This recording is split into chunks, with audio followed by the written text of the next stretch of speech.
Hello all. आपका मेरे channel English literature for competitive exams में एक बार फिर से स्वागत है। आज हम एमिली एलिजाबेथ डिकिंसन के बारे में जानेंगे, जो कि 19वीं शताब्दी की एक अमेरिकी कवि थी।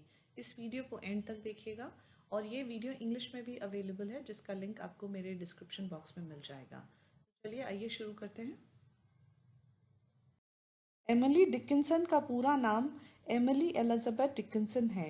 उनका जन्म 10 दिसंबर 1830 में एमर्स्ट, मैसाचुसेट्स, यूनाइटेड स्टेट्स में हुआ था और मृत्यु मई 15, 1886 एमर्स्ट, मैसाचुसेट्स, यूनाइटेड स्टेट्स में हुई थी। आलोचक हारोल्ड ब्लूम ने एमिली डिकिंसन को एक प्रमुख अमेरिकी कवि के रूप में Walt Whitman, Wallace Stevens, Robert Frost, T S. Eliot और हार्ट क्रेन के बराबर का स्थान दिया है। एमिली डिकिंसन 19वीं शताब्दी की एक अमेरिकी कवि थी, जिन्होंने अपना अधिकांश जीवन अलगाव यानी आइसोलेशन में बिताया। एमिली डिकिंसन के पिताजी एडवर्ड डिकिंसन एमर्स्ट में एक वकील और एमर्स्ट कॉलेज के ट्रस्टी थे। एमिली ने अपनी मां एमिली नॉरक्रॉस डिकिंसन को उदासीन और प्यार न करने वाला बताया। 1882 में उनकी मां की मृत्यु हो जाने के बाद डिकिंसन ने अपने नॉरक्रॉस कजिन्स को एक गोपनीय पत्र में अपने और अपनी मां के रिश्ते को अभिव्यक्त किया। उन्होंने लिखा, जब तक वह हमारी मां थी, हम कभी भी माँ और बच्चों के करीब नहीं थे, लेकिन जब वह हमारी बच्ची बन गई तब उनके लिए स्नेह आ गया। एडवर्ड डिकिंसन और एमिली नॉरक्रॉस के 3 बच्चे थे। विलियम ऑस्टिन, जिन्हें ऑस्टिन, ऑस्ट और ऑ के नाम से जाना जाता है, एमिली एलिजाबेथ, लवीनिया नॉरक्रॉस, जिन्हें लवीनिया और विनी के नाम से जाना जाता है। एमिली डिकिंसन के दादाजी सैमुअल डिकिंसन एमर्स्ट कॉलेज के संस्थापकों यानी फाउंडर में से एक थे।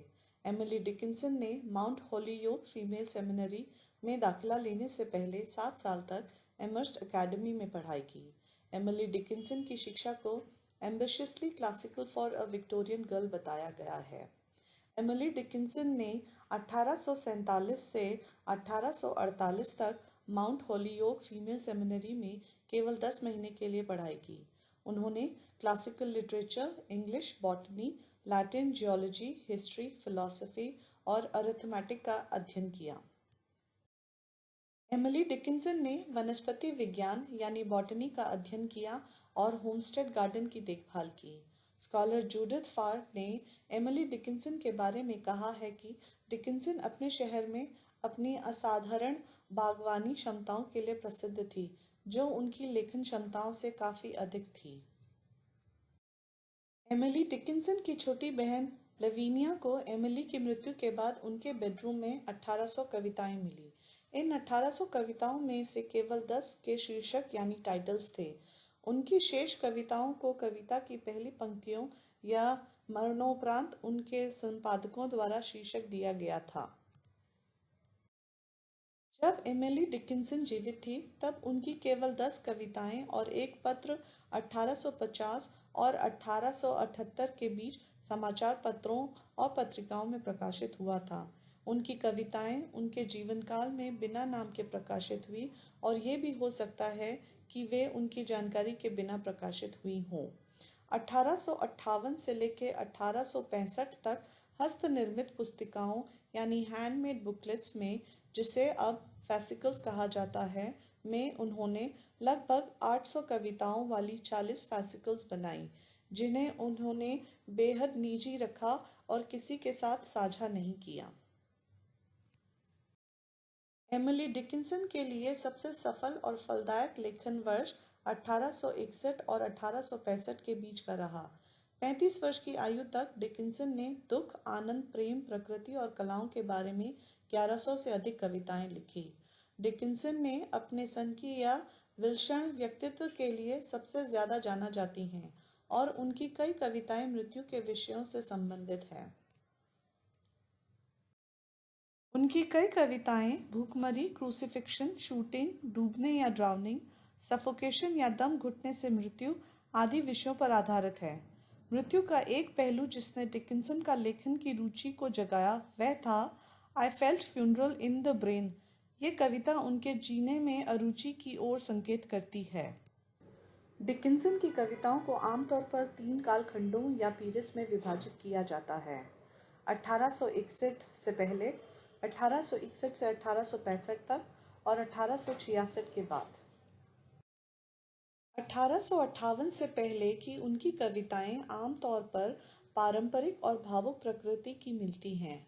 थॉमस एच जॉनसन, जिन्होंने बाद में एमिली डिकिंसन की कविताएं प्रकाशित की, के अनुसार एमिली डिकिंसन की केवल 5 कविताएं 1858 से पहले लिखी गई थीं। 2 मॉक वैलेंटाइन्स कविताएं हास्यपूर्ण यानी ह्यूमरस स्टाइल में लिखी गई हैं। 2 अन्य कविताएं हैं, जिनमें से एक अपने भाई ऑस्टिन को याद करने के बारे में है और 5वीं कविता, जो आई have a bird in spring से शुरू होती है, में एमिली सू गिलबर्ट से अपनी दोस्ती के टूटने के डर के दुख को व्यक्त करती है। डिकिंसन ने 1858 में अपनी कविताओं को किताबों में इकट्ठा करना शुरू किया, जिन्हें फैसिकल्स कहा जाता है। 1861 से 1865 के दौरान एमिली डिकिंसन ने कई कविताएं लिखी। जॉनसन के अनुमान के अनुसार उन्होंने 1860 में 35 कविताएं, 1861 में 86 कविताएं, 1862 में 366 कविताएं, 1863 में 141 कविताएं, 1864 में 174 कविताएं लिखी। 1861 से 1865 के दौरान एमिली डिकिंसन ने प्रकृति, जीवन और मृत्यु जैसे विषयों पर अपनी कविताएं लिखी। डिकिंसन की केवल 1/3 कविताएं उनके अंतिम 20 वर्षों में लिखी गईं। 1866 के बाद उनका कविताएं लिखना काफ़ी कम हो गया था। इस दौरान उन्होंने अपनी कविताओं को फैसिकल्स में इकट्ठा करना भी बंद कर दिया। 1864 और 1865 में बोस्टन में एक नेत्र रोग विशेषज्ञ हेनरी डब्ल्यू विलियम्स द्वारा डिकिंसन की आंखों का इलाज किया गया था। इस स्थिति को आज अराइटिस समझा जाता है।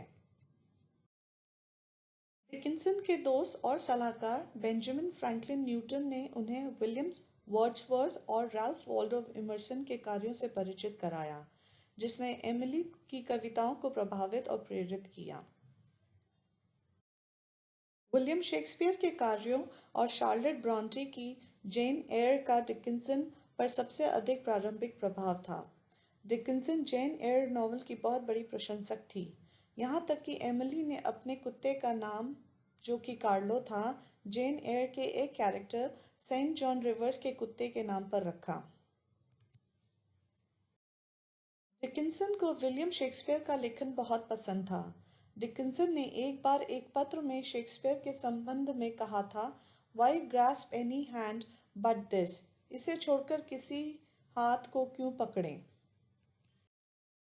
एमिली डिकिंसन ने अपने लेखन को अक्सर सू और सूजी को संबोधित और समर्पित किया। सूजन हंटिंगटन गिलबर्ट और एमिली डिकिंसन एमर्स्ट में मिले थे और तब से वे एक दूसरे से काफ़ी करीबी दोस्त बन गए थे।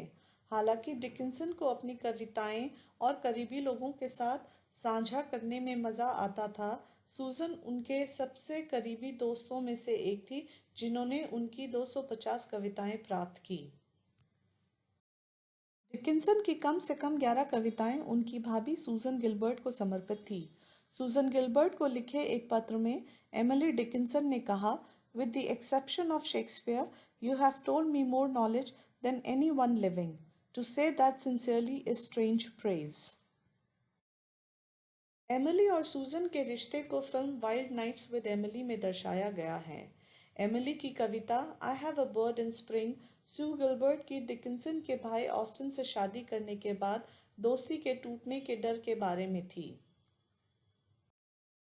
1855 में एमिली फिलाडेल्फिया में आर्च स्ट्रीट प्रेस्बिटेरियन चर्च के एक पादरी चार्ल्स वर्ड्सवर्थ से मिली, जिनके साथ 1882 तक यानी वर्ड्सवर्थ की मृत्यु तक एमिली की दोस्ती बनी रही। 1855 के बाद एमिली चार्ल्स वर्ड्सवर्थ से केवल 2 बार मिली, लेकिन इसके बावजूद भी एमिली ने चार्ल्स वर्ड्सवर्थ को my Philadelphia, my dearest earthly friend, my clergyman और my shepherd from little girlhood के रूप में रेफर किया। डिकिंसन की 1872 या 1873 में सैलम के मैसाचुसेट्स सुप्रीम जुडिशल कोर्ट के एक जज ओटिस फिलिप्स लॉट से मुलाकात हुई, जो कि एमिली के पिता के दोस्त थे। ऐसा कहा जाता है कि ओटिस फिलिप्स लॉट और एमिली एक दूसरे को पसंद करते थे और 1883 में ओटिस फिलिप्स लॉट ने एमिली के सामने शादी का प्रस्ताव रखा, लेकिन शायद या तो एमिली ने उनके प्रस्ताव को अस्वीकार कर दिया या जवाब नहीं दिया।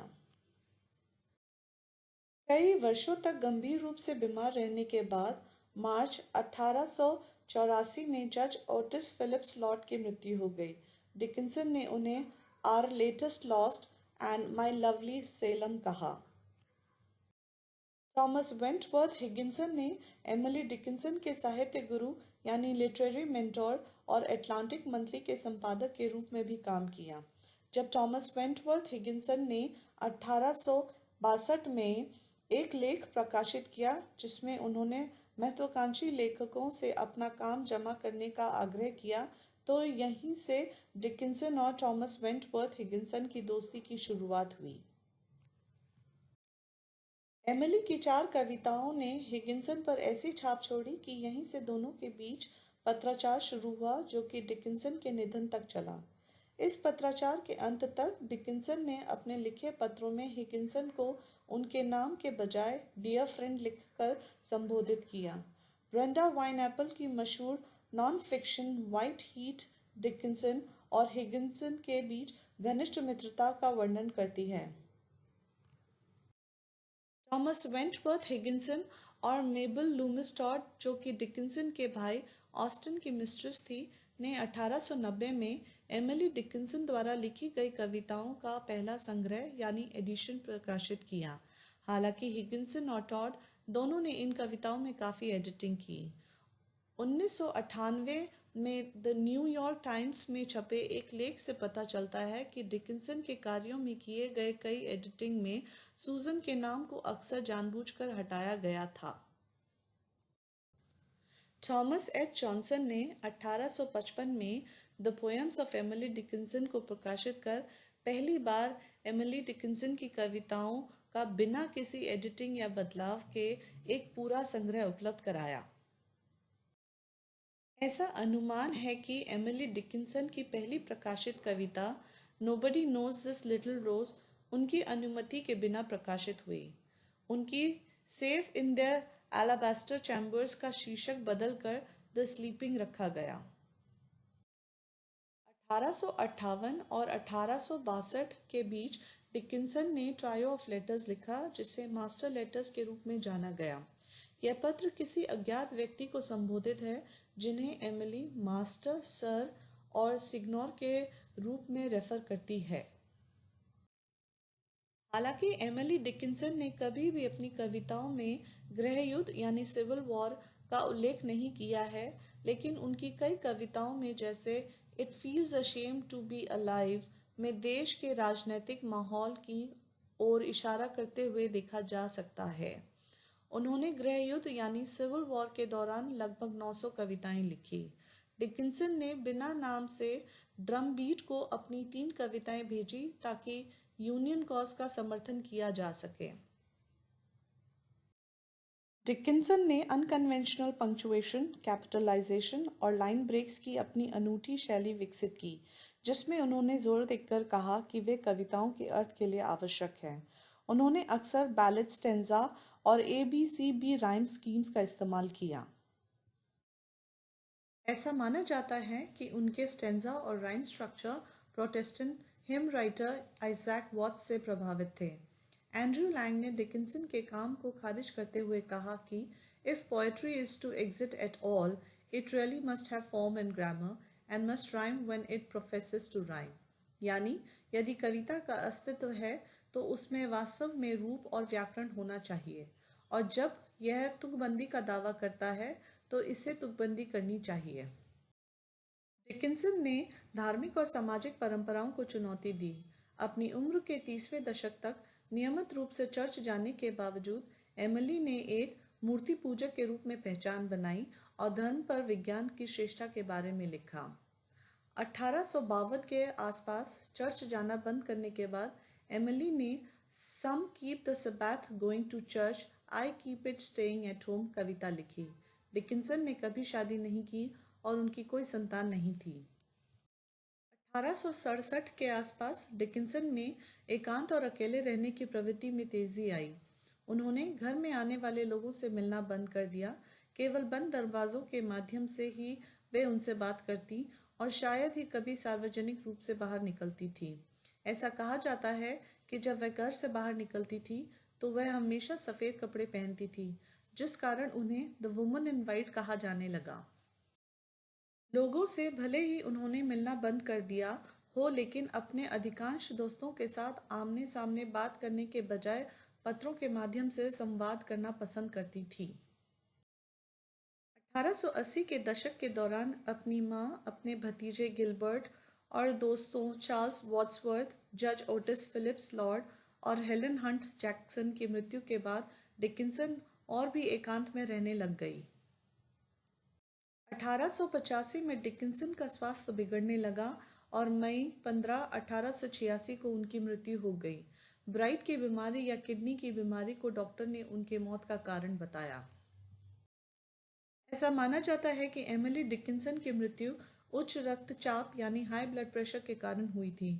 सूजन गिलबर्ट को उनके शरीर को दफनाने एवं उनकी ऑब्ituary यानी मृत्यु लेख को लिखने का काम सौंपा गया था। एमिली डिकिंसन का अंतिम पत्र उनके कजिन्स लुईस और फ्रांसिस नॉरक्रॉस को लिखा गया था, जिसमें एमिली ने लिखा था, little cousins called back Emily. उनकी भतीजी मार्था डिकिंसन बियांकी के द्वारा बाद में अपनी मृत आंटी एमिली की समाधिशिला या कब्र के पत्थर को बदलकर नई समाधिशिला लगाई गई, जिसमें एमिली का नाम, जन्म और मृत्यु की तारीख के अलावा कॉल्डबैक लिखा गया था। कॉल्डबैक ह्यू कॉनवे की 1880 की नॉवल का एक संदर्भ था जिसे डिकिंसन को पढ़ने में आनंद आता था। जॉइस कैरोल ओट्स ने डिकिंसन को पोएट ऑफ पैराडॉक्स कहा। थॉमस वेंटवर्थ हिगिंसन एमिली डिकिंसन को अपने जीवन काल के दौरान प्रकाशन से हतोत्साहित करने और उनकी मृत्यु के बाद उनकी कविताओं में काफ़ी हद तक फेरबदल करने के लिए जाने जाते हैं। उन्होंने एमिली डिकिंसन को माई पार्शली क्रैक्ड पोएटिस कहा। सैमुअल बोल्स ने उन्हें क्वीन रेक्लूस के रूप में संबोधित किया। एमिली के अलग थलग रहस्यमय अस्तित्व के कारण शहर के लोगों ने उन्हें मिथ ऑफ एमर्स के रूप में रेफर किया। उन्हें बेल ऑफ एमर्स्ट और द नन ऑफ एमर्स्ट भी कहा जाता था, शायद इसीलिए क्योंकि उन्होंने कभी शादी नहीं की थी। हारोल्ड ब्लूम ने एमिली डिकिंसन को पश्चिमी सभ्यता यानी वेस्टर्न सिविलाइजेशन के 26 मुख्य लेखकों में सूचीबद्ध किया। हेलन हंट जैक्सन ने डिकिंसन को अपनी कविता सक्सेस इज काउंटेड स्वीटेस्ट प्रकाशित करने के लिए राजी करने में कामयाबी हासिल की, जो बिना नाम के गुमनाम मास्क ऑफ पोएट्स में प्रकाशित हुई थी। एमिली डिकिंसन के बायोग्राफर या जीवनी लेखक एल्फ्रेड हेबर्गर ने my wars are laid away in books the life of Emily Dickinson पुस्तक लिखी। जॉर्ज विचर ने this was a poet a critical biography of Emily Dickinson पुस्तक लिखी। एंड्रियन रिच ने Vesuvius at home the power of Emily Dickinson पुस्तक लिखी। E.S. Sargent ने Emily Dickinson को one of the rarest flowers the sterner New England ever bore कहा। आज Emily Dickinson को व्यापक रूप से एक इनोवेटिव प्रोटो मॉडर्निस्ट कवि के रूप में जाना जाता है। एमिली डिकिंसन ने कहा, Tuesday is a deeply depressed day, यानी मंगलवार एक गहरा उदास दिन है। एमिली डिकिंसन की कविता में सर्दी मृत्यु का मौसम और मृत्यु का रूपक है। एमिली डिकिंसन की कविता का French, Spanish, Mandarin, Chinese, Persian, Kurdish, Georgian, Swedish और रशियन सहित भाषाओं में अनुवाद किया गया है। मेबल लूमिस टॉड और हिगिंसन ने डिकिंसन की कविताओं के पहले वॉल्यूम का संपादन यानी एडिटिंग किया, जो नवंबर 1890 में प्रकाशित हुआ। पहले वॉल्यूम में 115 कविताएं थीं। पोएम्स सेकेंड सीरीज 1891 में और 1893 तक 5 एडिशंस या संस्करणों के साथ प्रकाशित हुई थी। थर्ड सीरीज या तीसरी श्रृंखला 1896 में प्रकाशित हुई थी। अब हम एक नज़र डालते हैं एमिली डिकिंसन के उन कार्यों पर जो उनके जीवन काल में ही प्रकाशित हुए। 1850 मैग्नम बोनम हेरम स्कारम प्रकाशित हुआ, जो कि एक लेटर था। यह पत्र डिकिंसन जॉर्ज एच गाउड को लिखी है, जो कि उनके भाई ऑस्टन के एक करीबी दोस्त थे। 1852 sic transit gloria mundi titled a valentine. 1858 nobody knows the little rose titled to Mrs with a rose. 1861 I taste a liquor never brewed titled the May wine. 1862 safe in their alabaster chambers titled the sleeping. 1864 में प्रकाशित हुई blazing in gold and quenching in purple titled sunset. Flowers well if anybody titled flowers. These are the days when birds come back titled October। 1864 Some keep the Sabbath going to church titled My Sabbath। Success is counted sweetest। First published in Brooklyn Daily Union April 27 untitled। 1866 A Narrow Fellow in the Grass titled The Snake। उनकी कुछ महत्वपूर्ण कविताएं इस प्रकार है। Success is counted sweetest 1859, I am nobody who are you 1861, hope is the thing with feathers 1861, I felt a funeral in my brain 1861, there is a certain slant of light 1861, wild nights 1861, this is my letter to the world 1862।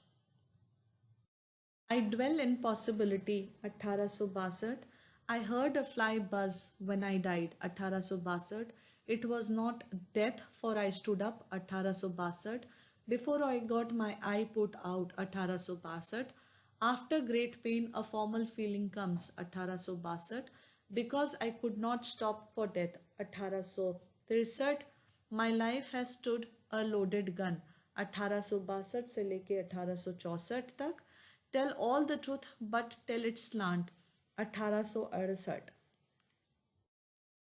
Emily Dickinson के द्वारा दिया गया notable quote. If I read a book and it makes my whole body so cold, no fire can ever warm me, I know that is poetry. मैं उम्मीद करती हूँ कि ये सारी जानकारी एमिली डिकिंसन के बारे में जो हमने आज आपके साथ शेयर करी, आपके एग्जाम्स में काम आएंगी। अगर आपको ये वीडियो पसंद आई है तो प्लीज़ इसे लाइक और शेयर करिए और इस चैनल को सब्सक्राइब करिए, ताकि आने वाले जितने भी हमारे वीडियोज़ हैं वो आपको नोटिफाई होते रहें। Thank you and all the best.